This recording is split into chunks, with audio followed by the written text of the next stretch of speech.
तो अगर आत्मज्ञान होता है तो हमें कैसे पता चलेगा कि ये हुआ है? हो सकता है कि हम आत्मज्ञानी होने के भ्रम में हों। अगर ऐसा कुछ होता है तो वो दिन के उजाले से भी ज्यादा साफ दिखेगा। ये ऐसी कोई घटना नहीं है जिसे आप पहचान न पाएं। ये उस तरह की घटना नहीं है जिसे आप चूक सकें।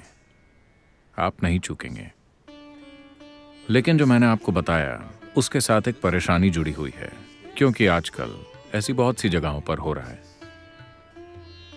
कुछ फीस देकर एक वीकेंड के अंदर ही आप आत्मज्ञानी हो सकते हैं। कोई आपको आत्मज्ञानी घोषित कर देगा। सच में ऐसा हर जगह हो रहा है।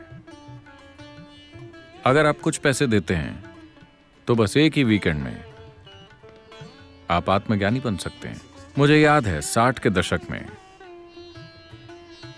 कैलिफोर्निया में लोगों ने बिजनेस शुरू किए थे, एनलाइटनमेंट सर्विसेज।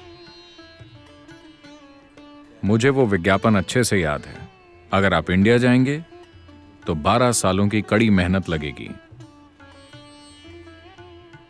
ठीक है, $50, 30 मिनट और आप एनलाइटेंड हो जाएंगे।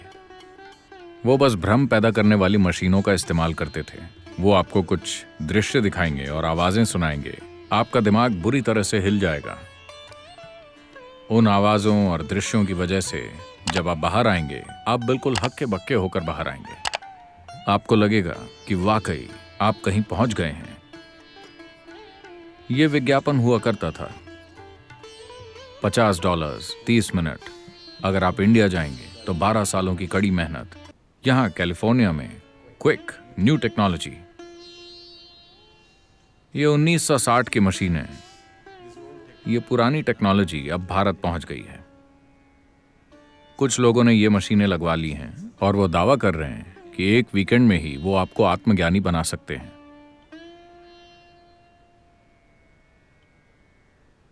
आप इसे लेकर भ्रम में नहीं फंस सकते। अगर आप ईमानदार हैं तो आप समझ जाएंगे कि वो नहीं हुआ है। पर अगर आप एक रेस में हैं कि आप किसी दूसरे से पहले आत्मज्ञान पाना चाहते हैं, तो आप बेशक घोषित कर सकते हैं कि मुझे आत्मज्ञान हो गया है।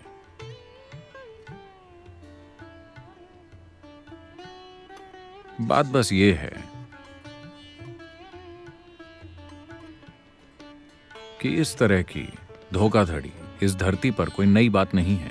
यह सब लंबे समय से चलता आ रहा है, पर अब मॉडर्न टेक्नोलॉजी उनकी मदद कर रही है, उन्हें कई चीजों के गहरे अनुभव देने में। इन चीजों के ऊपर 60 और 70 के दशक में बहुत से एक्सपेरिमेंट्स हुए। इनमें से एक था ये भ्रम पैदा करने वाली मशीनें और दूसरा था नशीली ड्रग्स का इस्तेमाल। आप एक LSD लीजिए और लोग दावा करने लगते हैं कि उनका आत्मज्ञान हो गया है, क्योंकि कुछ देर के लिए उन्हें गहरे अनुभव हुए और फिर वो वापस आ गए। जब उन्होंने इसे जरूरत से ज्यादा किया तब वो सब कुछ खो बैठे। वो अलग अलग तरीकों से बीमार हो गए और कुछ मर भी गए।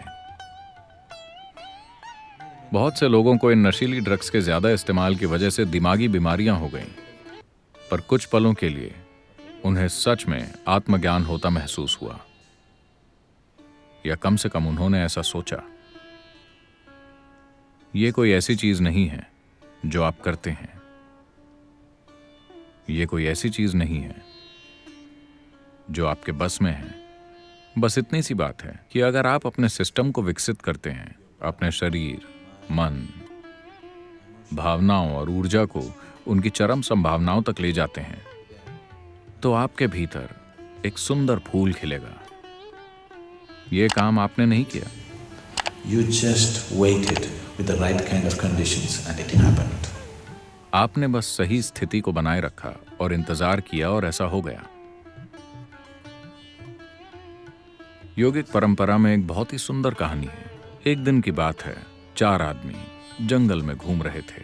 ये चारों आदमी जो जंगल में घूम रहे थे, उनमें से एक ज्ञान योगी है दूसरा भक्ति योगी है, तीसरा कर्म योगी है और चौथा क्रिया योगी है। चारों लोग कभी एक साथ नहीं रह सकते। वो एक साथ नहीं रह सकते क्योंकि ज्ञान योगी यानी बुद्धि वाला योग, वो जबरदस्त बुद्धि वाला इंसान है। वो सभी लोगों को तुच्छ समझता है।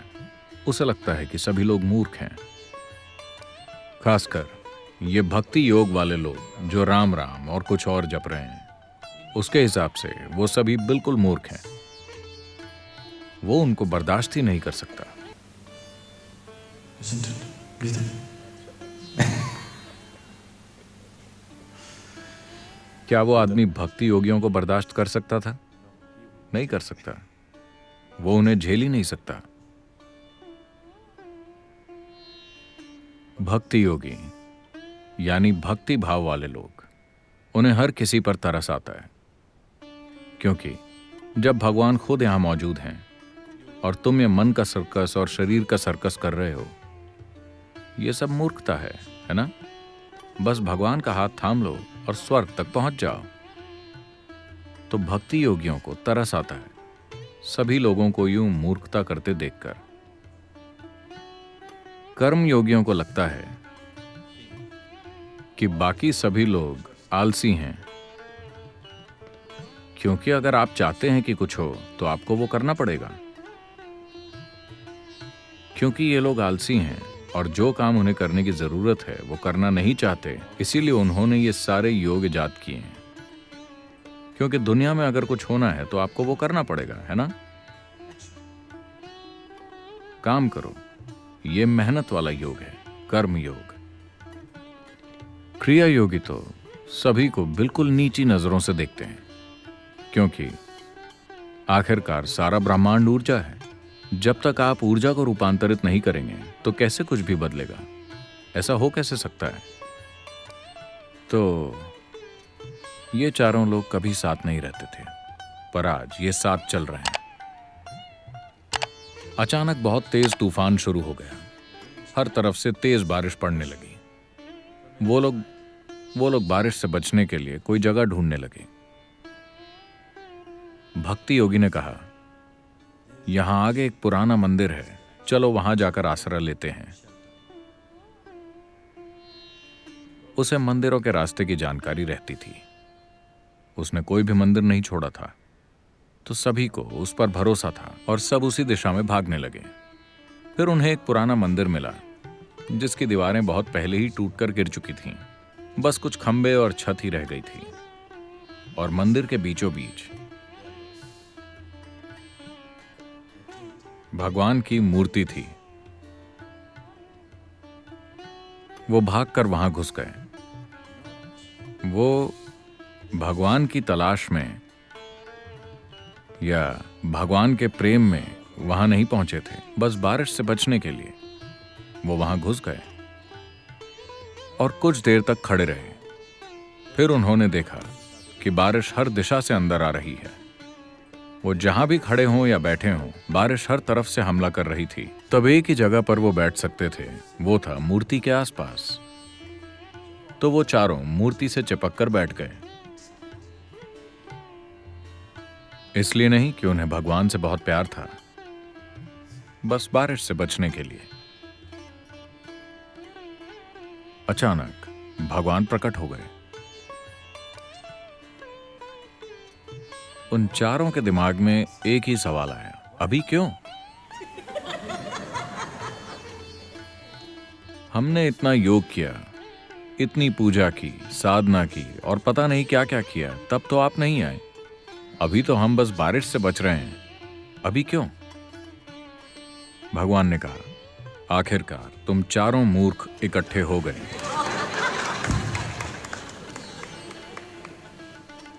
आपके अंदर इन चारों चीजों के इकट्ठे हुए बिना आपका सिर, आपका दिल, आपके हाथ और आपकी ऊर्जा, जब तक ये सारे सही जगह नहीं पहुंचते, जब तक ये सारे अपनी ऊंचाइयों तक नहीं पहुंचते, तब तक ये नहीं होगा। और अगर ये हो जाता है तो क्या हो सकता है कि मुझे पता न चले? ऐसा कुछ नहीं होता। अगर आप अंधे भी हों तब भी सूरज निकलने पर आप जान जाते हैं, है ना? अगर आप अंधे हों तब भी आप जानते हैं कि सूरज निकल आया है, क्योंकि कोई भी इसे चूक नहीं सकता। ये कोई छोटी घटना नहीं जिसे कोई चूक सके। आपको शायद ये पता न चले कि आप पैदा हुए या नहीं, पर अगर आत्मज्ञान होगा तो जरूर पता चलेगा। ये उससे कहीं ज्यादा बड़ा है।